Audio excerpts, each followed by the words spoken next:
সামনেই রয়েছে 2026-এর বিধানসভা নির্বাচন। গতকাল আমরা দেখেছিলাম যে নেতাজি ইন্ডোর স্টেডিয়ামে মমতা বন্দ্যোপাধ্যায় দলের নেতা কর্মীদের নিয়ে গুরুত্বপূর্ণ বৈঠক করেছিলেন।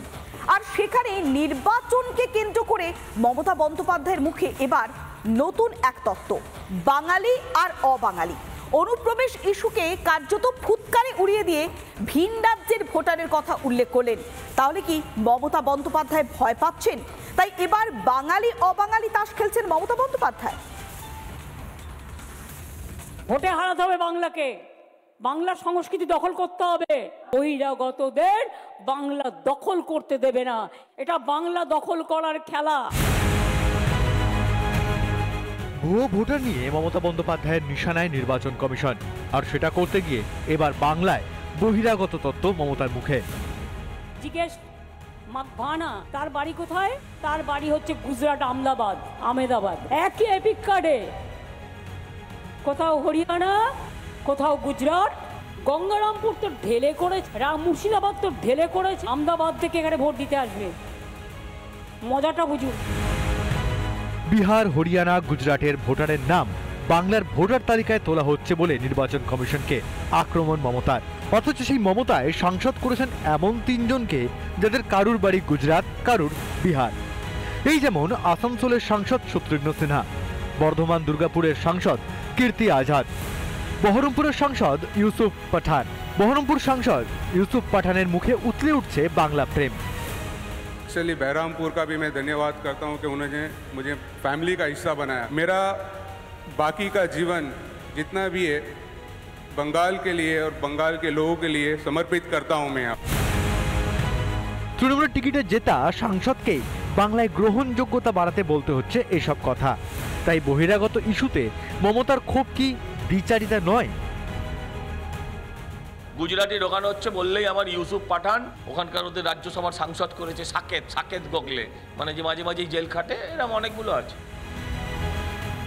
অথচ আসল অনুপ্রবেশ হচ্ছে বাংলার পশ্চিম দিক থেকে নয়, বরং পূর্ব দিকে সীমান্তের ওপার থেকে। যদিও তাতে ভ্রুক্ষেপ নেই রাজ্যের মুখ্যমন্ত্রীর। থাকবে কেন? বাংলাদেশি অনুপ্রবেশিত মমতা ব্যানার্জির ভোট ব্যাংকের আসল সম্পদ। তাই সীমান্তে বাংলাদেশিদের অনুপ্রবেশ রুখতে পশ্চিমবঙ্গের মুখ্যমন্ত্রীর চরম অনীহা। হিন্দু ভোটারদের নাম ভোটার লিস্ট থেকে বাদ দিতে হবে, হিন্দি ভাষাভাষীদের নাম ভোটার লিস্ট থেকে বাদ দিতে হবে। যে বিভাজনের রাজনীতিকে প্রতিষ্ঠিত করে দাও। আজকে সেই মুখ্যমন্ত্রী এবং তার দল তারা রোহিঙ্গাদের, বাংলাদেশি মুসলিম অনুপ্রবেশকারীদের নাম ভোটার লিস্টে তুলছে। ক্রমশ ঐক্যবদ্ধ হচ্ছে বাঙালি হিন্দুরা। তাই কি হিন্দুদের ভোট একজোট হয়ে তার বিপক্ষে যাওয়ার ভয় পাচ্ছেন মমতা বন্দ্যোপাধ্যায়? ভোটের আগে বাঙালি বহিরাগত বিভাজনই কি 26-এর ভোটে মূল হাতিয়ার হতে চলেছে মমতার? রিপাবলিক বাংলা। জোট বাঁধছে হিন্দুরা, আর তাতেই কি থরহরিকম্প মমতা বন্দ্যোপাধ্যায়? সেই কারণে যেভাবে হিন্দু জোট বাঁধছে, তাতে নেতাজি ইন্ডোর স্টেডিয়ামে তড়িঘড়ি বৈঠক করতে হলো মমতা বন্দ্যোপাধ্যায়কে, এবং নিজেকে প্রমাণ করতে হচ্ছে যে তিনি কত বড় হিন্দু। আর তাতেই বিরোধীরা আক্রমণ শানিয়েছে, বলছেন বিপদ বুঝেই নাকি মমতা বন্দ্যোপাধ্যায় এখন হরিনাম করছেন।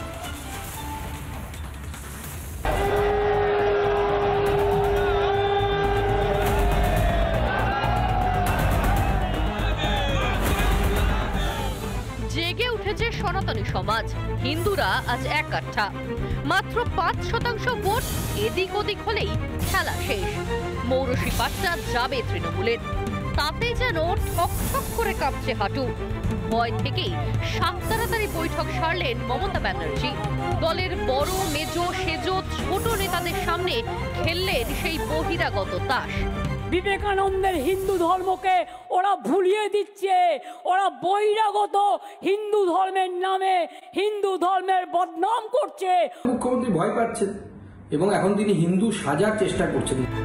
হিন্দু ঐক্যে তৃণমূল সুপ্রিমো যে কতটা আতঙ্কিত তা ভালো মতো টের পাওয়া গিয়েছে গুরুবারের বৈঠকে, যেখানে তপশিলি জাতির ভোট ব্যাংক নিয়েও সমান চিন্তিত মমতা। তপশিলি জাতিদের ওরা ইলেকশনের সময় ভোট নেয়, আর ভোট নিয়ে যাওয়ার পরে তারা বাবা সাহেব আম্বেদকরের ফটো তুলে দেয়। পশ্চিমবঙ্গের যারা বাঙালি হিন্দু তাদের মধ্যে কিন্তু একটা এক হওয়ার এবং একসাথে রাজনৈতিকভাবে নিজেদের মত প্রকাশ করার প্রবণতা কিন্তু বেড়েছে বলে আমার মনে হয়, এবং তার ফলে মুখ্যমন্ত্রী ভয় পাচ্ছেন এবং এখন তিনি হিন্দু সাজার চেষ্টা করছেন।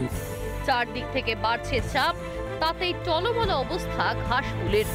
সেই আতঙ্ক থেকেই দিন কয়েক আগে নিজের ধর্ম পরিচয় দিতেও ব্যস্ত হয়ে পড়েছিলেন মমতা। আমি কখনো আমার ধর্ম নিয়ে কথা বলি না, আমিও কিন্তু ব্রাহ্মণ পরিবারের মেয়ে। নিজেকে ব্রাহ্মণ ঘরের মেয়ে হিন্দু প্রমাণ করার চেষ্টা করছেন, তার কারণ হচ্ছে ভয় পেয়েছেন উনি। তবে মমতার কথায় না গলে গিয়ে ফের সনাতনীদের জোট বাঁধার ডাক দিলেন শুভেন্দু অধিকারী। সবাইকে বলবো, হিন্দু যদি হন এক থাকবেন, ঐক্যবদ্ধ থাকবেন, হিন্দু হিতে কাজ করবেন। তবে ঘাসফুলের যেন সেই ভাঙবো তবু মচকাবোনার মতো অবস্থা। বাংলার সংস্কৃতির আলাদা, যারা হিন্দু তাস খেলছে তাদের পতন আগামী দিনে অনিবার্য। 26-এর বিধানসভা ভোটের এখনো ঢের দেরি, ফলে গোষ্ঠী কন্দল, শীর্ষ নেতৃত্বের টানাপোড়েন মেরামতে বৈঠকের যুক্তি ফালতু। আদতে জোটবদ্ধ সনাতনীদের দেখে থরহরিকম্প তৃণমূলের এখন হিন্দু দরদি সাজার মরিয়া চেষ্টা। হিন্দু ধর্মের রিপাবলিক বাংলা। অসম্মান করছে।